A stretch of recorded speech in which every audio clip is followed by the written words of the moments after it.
नमस्कार, स्वागत है आपका न्यूज 18 पंजाब हरियाणा हिमाचल में और मैं हूं आपके साथ कुसुम रावत। बुलेटिन का आगाज हिमाचल से एक बड़ी खबर के साथ करेंगे, जहां पर हिमाचल को स्वास्थ्य के क्षेत्र में एक बड़ी सौगात मिली है।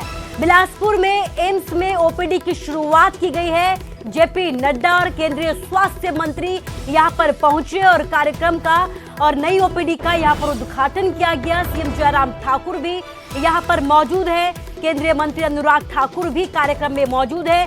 बिलासपुर वासियों को यहां पर बड़ा तोहफा दिया गया है। तो हिमाचल के लिहाज से बड़ी खबर, जहां पर बिलासपुर एम्स में ओपीडी की शुरुआत की गई।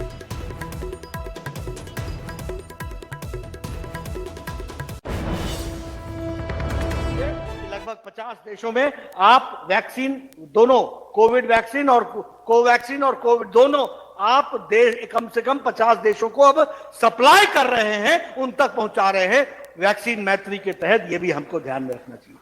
यानी भारत अब लेने वाला नहीं हुआ, अब देने वाला हो गया। अब हम दे रहे हैं, ये हमारे नेतृत्व का परिचय बनता है, उसको हमको समझना चाहिए। और उसी तरीके से वैक्सीन की बात में हिमाचल प्रदेश को मैं बधाई देता हूं, जयराम ठाकुर जी को बधाई देता हूं, इनकी सरकार को बधाई देता हूं और इनके स्वास्थ्य कर्मियों को भी मैं बधाई देता हूं, जिन्होंने दूर दराज इलाके में जाकर के 100% वैक्सीन पहुंचाई है। इस बात के लिए मैं बधाई देता हूं।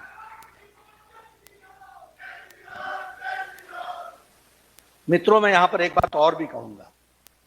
हम सब लोग हमेशा मेडिकल डॉक्टर और इनको हमेशा कुछ न कुछ हम टिप्पणी कर देते हैं। मैं इनका वकील हूं, हमारे स्वास्थ्य मंत्री जी बैठे हैं।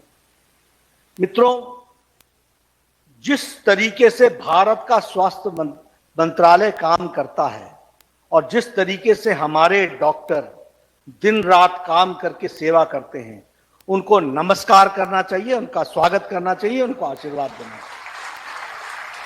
और मैं कहने के लिए नहीं कह रहा हूं, विदेश में चले जाओ, एक डॉक्टर 15 से ज्यादा पेशेंट नहीं देखता। 16वां आ जाए तो बोलता है ओ माय गॉड। और यहां हमारे एक एक डॉक्टर को 100-150 पेशेंट देखने पड़ते हैं। और हमारा पेशेंट भी आके बोलता है अच्छा डॉक्टर साहब खाना खा रहे हैं? बोले नहीं, आप आइए, आपकी सेवा कर रहा हूं मैं। ये ललक, इसको समझना चाहिए। मैं आपके सामने, मैं इनका वकील हूं, राउंड द क्लॉक काम करते हैं। आपको हॉस्पिटल्स की स्थिति के बारे में जानकारी होनी चाहिए। जो ये जूनियर स्कॉलर्स होते हैं ना, जेआर और एसआर, सीनियर रेसिडेंट्स, इनसे पूछोगे कि कितनी देर से ड्यूटी कर रहे हो, तो 24 घंटे नहीं, 48 घंटे, 48 आवर्स ड्यूटी पर चढ़े हुए हैं। और तब जाकर के ये सीनियर रेजिडेंट जाकर के डॉक्टर बनते हैं, एसोसिएट प्रोफेसर बनते हैं, असिस्टेंट प्रोफेसर बनते हैं। इस बात को हमको समझना चाहिए, सलाम करना चाहिए। हमने तो कह दिया यहां बैठ करके मंच पर 100% वैक्सीनेशन हो गया। अरे कभी सोचा डोडरा कबार जाना कैसे हुआ होगा? अरे कभी सोचा कि कोविड की वैक्सीन को एक टेम्परेचर में ले जाकर के वहां उस पेशेंट को समय पर देना पड़ा होगा? उसकी चिंता किसने की होगी? कभी सोचा होगा कि खड्डों को पार करके, कभी पहाड़ियों को चढ़ करके, अपने परिवार की चिंता ना करते हुए जिस पहाड़ी को चढ़ेंगे शाम तक लौटेंगे कि नहीं लौटेंगे मालूम नहीं, आशा वर्कर कहां ठहरेगी कहां नहीं ठहरेगी मालूम नहीं, उसके बावजूद भी आपकी सेवा के लिए ललक से लगी रहे। यह है हमारी सेवा, इसको हमको समझना चाहिए और इसको धन्यवाद देना चाहिए। इन लोगों ने किस तरीके से काम किया है और आज हम बड़े गौरव के साथ कह सकते हैं कि हम कोविड से मुक्ति पा रहे हैं। मोदी जी के नेतृत्व में यह संभव हो पा रहा है। ये सब इस बात का सूचक है कि निश्चित रूप से हमारे नेता सही दृष्टि से सही दिशा में काम कर रहे हैं। उसका ये परिणाम है जो हमको आज देखने को मिल रहा है। मित्रों, मैं आपका ज्यादा समय नहीं लेना चाहता, लेकिन मैं यह जरूर कहना चाहता हूं कि हिमाचल प्रदेश में बहुत तरक्की हुई है, कनेक्टिविटी की दृष्टि से, एजुकेशन की दृष्टि से, स्वास्थ्य की दृष्टि से, हमारे जिसको बोलते हो ह्यूमन डेवलपमेंट की दृष्टि से, सभी दृष्टि से हिमाचल प्रदेश एक विकसित राज्य के रूप में आगे बढ़ा है। उसके लिए मैं जयराम ठाकुर जी को बधाई देना चाहता हूं और इनकी सरकार को बधाई देना चाहता हूं। मैं आज सुबह सुबह हिमाचल के उसमें गया था, रन फॉर हिमाचल। तो मैंने कहा मैं आज, आप रन फॉर हिमाचल करो, मैं रन टू हिमाचल कर रहा हूं, क्योंकि हम जा रहे हैं all India institute of medical sciences का रिव्यू के लिए और ओपीडी शुरू होगी इसके लिए। लेकिन जब मैं रन फॉर हिमाचल की बात करता हूं और विकास की बात करता हूं, तो मैं हमेशा कहता हूं कि हम बड़े भाग्यशाली हैं। हमारे यहां आज डिमांड क्या आती है? आजकल डिमांड आती है, भाई साहब रोड तो बनेगी पर थोड़ा जा मोड़ बनी जाता ना, मोड़ तो करानो भी बन जानी थी।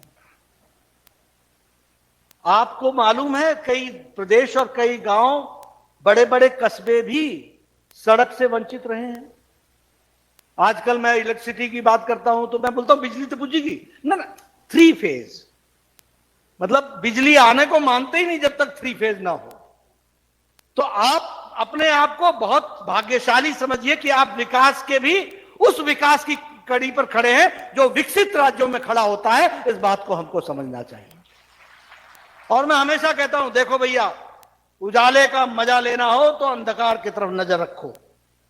जिसको अंधकार की त्रासदी न मालूम हो वो उजाले का मजा नहीं ले सकता है। इसको हमको समझना चाहिए किस तरीके से ये विकास खड़ा किया गया। मैं यहां का विधायक रहा, यही बंदला की पहाड़ी, हमसे लोग पूछते थे नीचे से आओ ना या ऊपर से चढ़ना। मतलब क्या कि बंदला पहुंच करके नीचे उतरोगे या इधर से पैदल चढ़ करके बंदला जाओगे? चलना तो पैदल ही पड़ेगा। आजकल कोई हमको फंक्शन में बुलाता, बोलता खड़े खड़े 5 मिनट। ये खड़े खड़े 5 मिनट कैसे होता है भाई? इसलिए कि गाड़ी पहुंचती है तुम्हारे यहां। होता है कि नहीं होता है? ठीक बोल रहा हूं या गलत बोल रहा हूं? जब मैं पहली बार विधायक बना तो आपने मेरे को गांव गांव पैदल घुमाया, और आज मैं गौरव के साथ कह सकता हूं कि मुझे किसी भी गांव में पैदल जाने की जरूरत नहीं है। पक्की सड़क बनी हुई है, 12 महीने बनी हुई है। इसको हमको समझना चाहिए। यह है विकास, यह है अटल बिहारी वाजपेयी जी की देन, यह है नरेंद्र मोदी जी की देन। इसको हमको समझना चाहिए। यही अलेखड़ पुल था ना, 12 साल से खड़ा था। हर बार सतलज का पानी चढ़ता था, उतरता था, पौवे निकले कर दे, आया कर दे, पानी तो डूबी गया जी, डूबी गया। अगले बार, अगले साल थोड़ा जाए ऊपर। है गलत बोल रहा हूं क्या? आपने धूमल जी की सरकार बनाई, 1 साल के अंदर अलीगढ़ का पुल आपको समर्पित हुआ। ये सच्चाई है कि नहीं है? इसको हमको